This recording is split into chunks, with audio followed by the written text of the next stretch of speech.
মুখ্যমন্ত্ৰী মহোদয় ৰাজনৈতিক স্বাৰ্থৰ বাবে এনে কু অভিপ্ৰায়ৰ পৰা বিৰত থাকক অন্যথা আমাৰ অভিযোগৰ আঙুলি পোনপটীয়াকৈ মুখ্যমন্ত্ৰীলৈ যাব।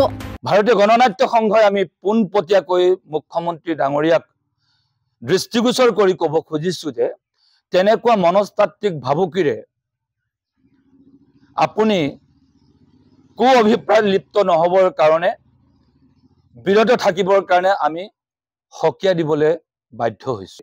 কিন্তু যদি আপোনালোকে বেকফুটত নাযায় এনেকুৱা চৰিত্ৰ হননৰ দৰে নিকৃষ্ট কাৰ্যকলাপত লিপ্ত হৈ গোটেই মানে অসমীয়া জাতীয় আবেগক বানচাল কৰাৰ ৰাজনীতিত যিটো ধৰণে আপোনাক লিপ্ত হবলৈ গৈছে সেই কথাটোত আপোনাক যদি বেকফুটলৈ যদি নাযায় তেতিয়া আমি কিন্তু ফ্ৰণ্ট ফুটত গৈ আপোনালোকক পোনপটে আমি আঙুলি দেখাবলৈ বাধ্য হ'ম। জুবিন গাৰ্গৰ ন্যায় অসমৰ মৌলিক অধিকাৰ এয়া আপোনাৰ দয়া আৰু কৃপাৰ ভিত্তিত নহয়।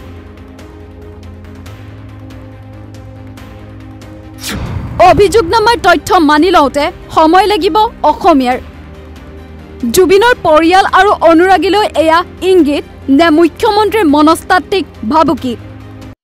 মুখ্যমন্ত্ৰীয়ে যোৱা 4টা দিনৰ এটা খুব গুৰুত্বপূৰ্ণ ইংগিত প্ৰকাশ কৰিছে। অভিযোগনামাৰ তথ্য মানি লওঁতে সময় লাগিব অসমীয়াৰ। জুবিনৰ পৰিয়াল তথা অনুৰাগীলৈ এয়া কিহৰ ইংগিত আছিল?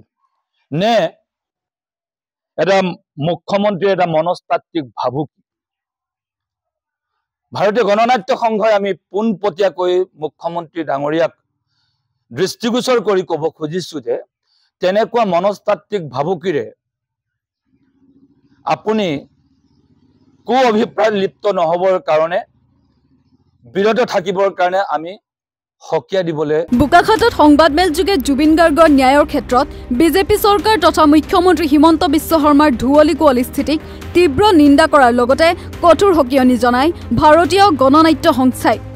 জুবিন গাৰ্গৰ চৰিত্ৰ হনন কৰি জনমানসত সেৱা প্ৰতিপন্ন কৰি জাতীয় আন্দোলন আৰু জাতীয় আবেগক নিষ্ক্ৰিয় কৰাৰ কু অভিসন্ধিৰ পৰা বিৰত থাকিবলৈ সংবাদমেলত মুখ্যমন্ত্ৰীক কঠোৰ সকিয়নি ভাৰতীয় গণনাট্য সংঘৰ সমন্বয়ক সোণেশ্বৰ নৰহৰ। ন্যায়াধীশৰ দৰে কথা ক'বলৈ মুখ্যমন্ত্ৰীক আমি ন্যায়াধীশ পাতি থোৱা নাই। মুখ্যমন্ত্ৰীক আমি ন্যায়াধীশ পাতি থোৱা নাই। ন্যায়ালয়ৰ কথা ক'বৰ কাৰণে মুখ্যমন্ত্ৰীক ৰখা নাই। জুবিন গাৰ্গৰ চৰিত্ৰ হননৰ দৰে নিকৃষ্ট কাৰ্যৰ পৰা হিমন্ত বিশ্ব শৰ্মা যদি বেকফুটত নাযায় তেতিয়াহ'লে সমগ্ৰ ষড়যন্ত্ৰত লিপ্ত থকাৰ অভিযোগৰ আঙুলি পোনপটীয়াকৈ মুখ্যমন্ত্ৰীলৈ তুলিবলৈ বাধ্য হ'ম বুলিও হুংকাৰ সোণেশ্বৰ নৰহৰ। কিন্তু যদি আপোনালোকে বেকফুটত নাযায় এনেকুৱা চৰিত্ৰ হননৰ দৰে নিকৃষ্ট কাৰ্যকলাপত লিপ্ত হৈ গোটেই মানে অসমীয়া জাতীয় আবেগক বানচাল কৰাৰ ৰাজনীতিত যিটো ধৰণে আপোনাক লিপ্ত হবলৈ গৈছে সেই কথাটোত আপোনাক যদি বেকফুটলৈ যদি নাযায় তেতিয়া আমি কিন্তু ফ্ৰণ্ট ফুটত গৈ আপোনালোকক পোনপটে আমি আঙুলি দেখাবলৈ বাধ্য হ'ম। জুবিন গাৰ্গৰ চৰিত্ৰ হননত লাগিছে।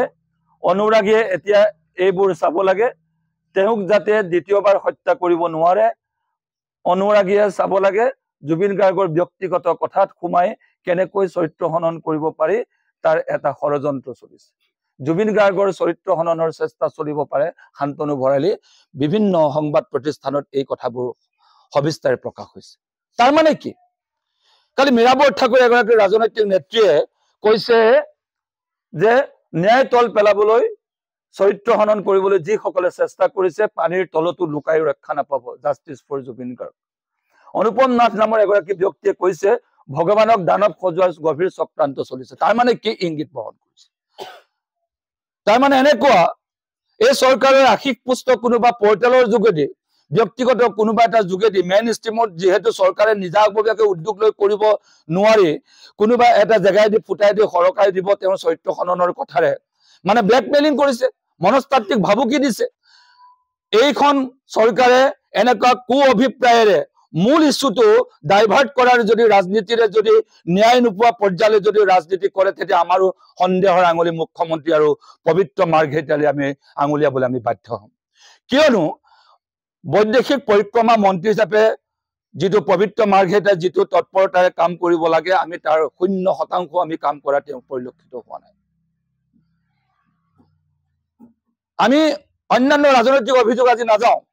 আমি সাংস্কৃতিক পৰিক্ৰমাৰ মাজেদি যিবিলাক কথাক আমি যি সাংস্কৃতিক যিটো গভীৰতা যিটো সাংস্কৃতিক যিটো চিন্তাৰ যিটো পুতন এই পুতনটোৰ পৰা আমি ক'ব খুজিছো তেনেকুৱা দৃষ্টিভংগীৰ পৰা আঁতৰিবৰ কাৰণে আমি কৈছো যে মনস্তাত্ত্বিক ভাবুকি নিদিব হিমন্ত বিশ্ব শৰ্মা ডাঙৰীয়া।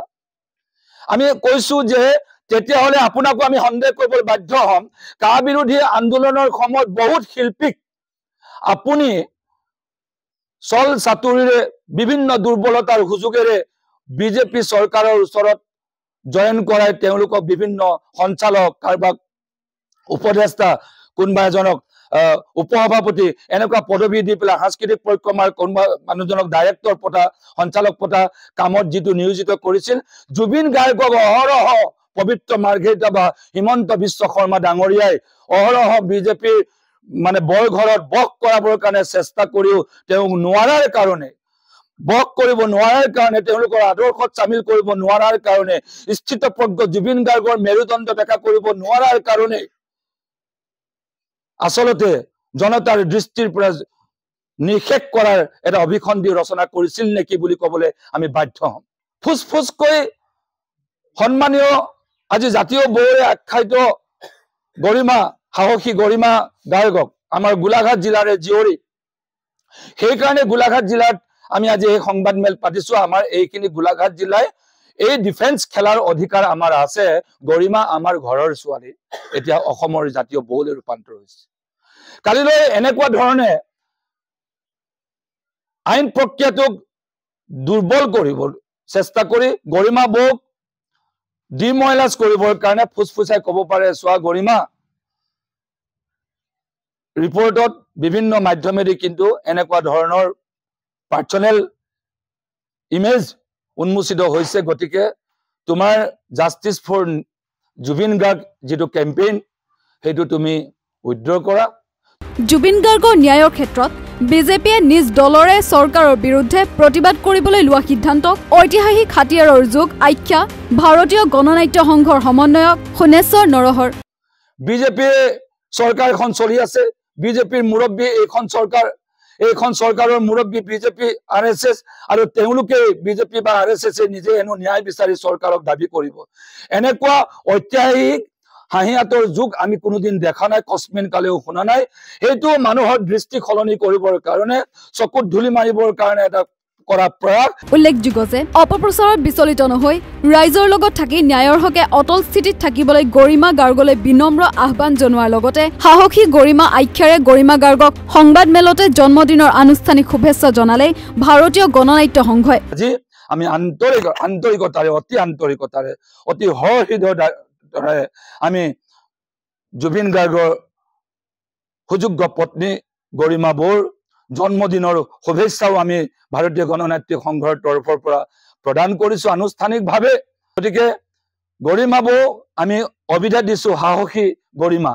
গতিকে সাহসী গৰিমাই জুবিন গাৰ্গৰ প্ৰসংগত কোনো কথাতে যাতে সাহস হেৰুৱাই নেপেলায়, বিচলিত যাতে নহয়, আপোনাক ডিমৰালাইজ কৰাৰ বিভিন্ন অহৰহ চেষ্টা চলাব এইখন চৰকাৰে। আপুনি কেৱল ৰাইজৰ লগত থাকক, ৰাইজ আপোনাৰ লগত আছে আৰু আপোনাক একো কৰিব নোৱাৰে। আমি সকলো দিশ আমি নিৰীক্ষণ কৰিছো, আমি জপিয়াই পৰা নাই, আমি তেওঁলোকে কোৱাৰ দৰে আমি চল চাই কঠীয়া পাৰি থকা নাই। এমাহ দিন পাৰ হৈ যোৱাৰ পাছত আমাৰ স্থিতি ঘোষণা কৰিছো, কিয়নো আমি চাইছো আইনৰ ওপৰত আস্থা আছে বুলি কৈ আছো, ন্যায়ৰ প্ৰতি আস্থা আছে বুলি কৈ আছো, কিন্তু ন্যায়ৰ ওপৰত কৈ আছে মুখ্যমন্ত্ৰীয়ে বক্তব্য, ন্যায়ৰ ওপৰত কৈ আছে আমি ন্যায় দিলোৱে, গ্ৰেপ্তাৰ কৰিলোৱে, সেইখিনি মানুহ ধৰি আনিলোৱে। গতিকে সন্দেহ উপজিছে, SITৰ ওপৰত তেখেত মাত মাতিছে, SITৰ বক্তব্য মুখ্যমন্ত্ৰীয়ে নিজে দায়িত্ব লৈছে। গতিকে মুখ্যমন্ত্ৰীক আমি ন্যায়াধীশ পাতি থোৱা নাই, ন্যায়ালয়ৰ কথা ক'বৰ কাৰণে মুখ্যমন্ত্ৰীক ৰখা নাই। গতিকে সেই কথাবিলাকৰ কাৰণে সন্দেহ উপজিছে। আপুনি বিচলিত নহ'ব গৰিমা বৌ, ভাৰতীয় গণনাট্য সংঘও আপোনাৰ লগত আছে।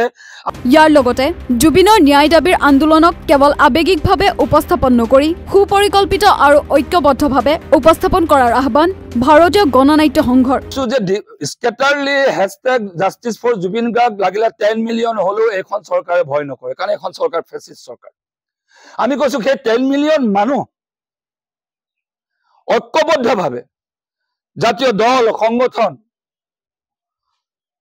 সকলো সুস্থ নাগৰিক, সাংস্কৃতিক কৰ্মী, সকলো ধৰণৰ বৰেণ্য ব্যক্তি, ছাত্ৰ, যুৱ প্ৰজন্ম, সকলো শ্ৰেণী নাগৰিক, ছাত্ৰ সমাজ সকলোৱে ঐক্যবদ্ধভাৱে এইটোত সন্মুখৰ পৰা এইটো আমি লগ হৈ কাম কৰিব লাগিব। বোকাখাতৰ পৰা উত্তম শৰ্মাৰ প্ৰতিবেদন, নৰ্থ ইষ্ট নাও।